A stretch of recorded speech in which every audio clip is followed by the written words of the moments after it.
જમ્મુ કાશ્મીરમાં ફસાયેલા વડોદરા શહેરના આશરે 23 મુસાફરો આવતીકાલે જમ્મુથી સવારે વડોદરા સુધીની સીધી ટ્રેનમાં બેસી વડોદરા પરત ફરશે। જમ્મુ કાશ્મીરના પહેલગામમાં થયેલા આતંકવાદી હુમલામાં 28 લોકોએ જીવ ગુમાવ્યા હતા, જ્યારે આ હુમલાની ઘટનાને પગલે અનેક લોકો હાલ ત્યાં ફસાયા છે। સાથે જ વડોદરા શહેરના પણ અનેક લોકો ત્યાં ફસાયા હતા, જેને લઈને વડોદરા શહેરના ધારાસભ્યો અને સાંસદ આ મામલે કામે લાગ્યા હતા અને વડોદરાવાસીઓને પરત લાવવા માટે કાર્યવાહી શરૂ કરી હતી। ત્યારે હાલ જમ્મુ કાશ્મીરમાં ફસાયેલા વડોદરા શહેરના આશરે 23 મુસાફરો આવતીકાલે જમ્મુથી સવારે 11:30 વાગ્યે ડાયરેક્ટ વડોદરા સુધીની સીધી ટ્રેનમાં બેસી વડોદરા પરત ફરશે તેવી માહિતી મળી રહી છે, જે અંગે વડોદરા શહેરની તીસરી આંખ ન્યૂઝ TNNના રિપોર્ટર પ્રતિક રાઠોડે વડોદરાના સાંસદ ડોક્ટર હેમાંગ જોશી સાથે ટેલિફોનિક વાતચીત કરી માહિતી મેળવી હતી। હેમાંગભાઈ, પ્રતિક બોલું છું TNN ન્યૂઝમાંથી।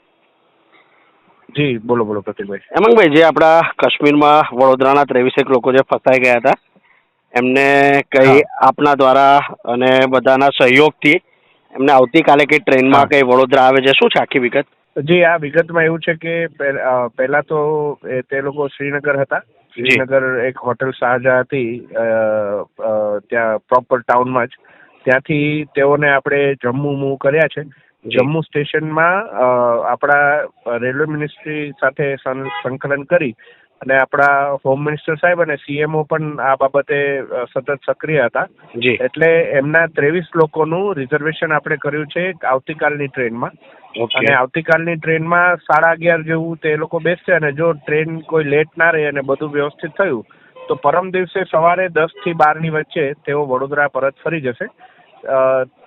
મીન ટાઈમ એમનું કોઈ પ્રકારના એમને કોઈ તકલીફ ના પડે એ બાબતે મારી ઓફિસ અને ત્યાંનું લોકલ વહીવટી તંત્ર આ તમામ બાબતે સંપર્કમાં છે, અને કંઈ પણ એમને હશે તો હું પણ એમની સાથે ડાયરેક્ટ ટેલિફોનિક રીતે સંકળાયેલો છું। આ બાબતે વડોદરાના ઘણા આપણા ધારાસભ્ય શ્રી શૈલેષભાઈ અને એ લોકોનું પણ મને રજૂઆત આવેલી હતી, અને તેઓ જાતે પણ પ્રયાસ કર્યા હતા, પરંતુ હવે કોઈ પ્રકારે ચિંતા કરવાની જરૂર નથી। એમનું 23 લોકોનું રિઝર્વેશન પણ થયું છે, અને હોપફુલી તેઓ પરમ દિવસે સવારે વડોદરા પાછા આવી જશે। હેમાંગભાઈ, જે આ પરિસ્થિતિ સર્જાય ત્યારે એ લોકો તમારા કોન્ટેક્ટમાં હતા, કયા પ્રકારે તમારી જોડે વાત કરતા હતા? કારણ કે આ જે બનાવ બન્યો ત્યારે ઘણા ગભરાયેલા હશે। જી, જ્યારે બનાવ બન્યો ત્યારે વાઘોડિયા રોડના તેઓ રહેવાસી છે, એટલે ત્યાંના સ્થાનિક કોર્પોરેટર સ્નેહલબેન પટેલ અને તેઓ તમામ લોકોએ મારો સંપર્ક સાધ્યો હતો અને આ બાબતે મને રજૂઆત કરી હતી।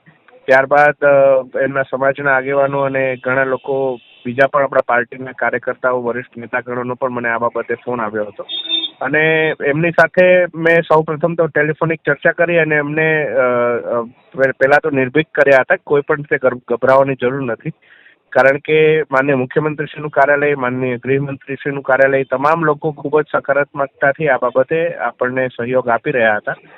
જે અગવડ એમને પડી છે, જેમ કે આજે સવારે એમની ટ્રેન હતી, પણ એ ટ્રેન એમને મિસ એટલે કરવી પડી કારણ કે જે પરિસ્થિતિનું નિર્માણ થયું છે એને કારણે ઘણી ટ્રેનો અને બસો રદ કરવામાં આવી છે, અને એના કારણે આ બાબતે આપણે કશું આપણા હાથ બંધાયેલા હોય, પરંતુ એક જ દિવસમાં એમને બીજી ટ્રેનમાં રિઝર્વેશન મળી ગયું છે, એ બાબતે આપણે ચિંતા કરી લીધી છે।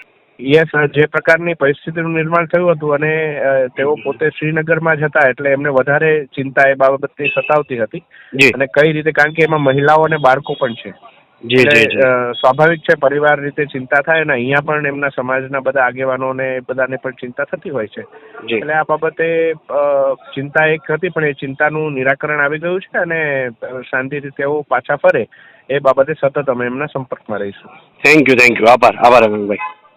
સમાચારોના સતત અપડેટ માટે TNN ન્યૂઝને YouTube પર સબસ્ક્રાઇબ કરી બેલ આઇકોન પ્રેસ કરો, અને અમારી સાથે જોડાયેલા રહો Facebook, Instagram અને Twitter ઉપર।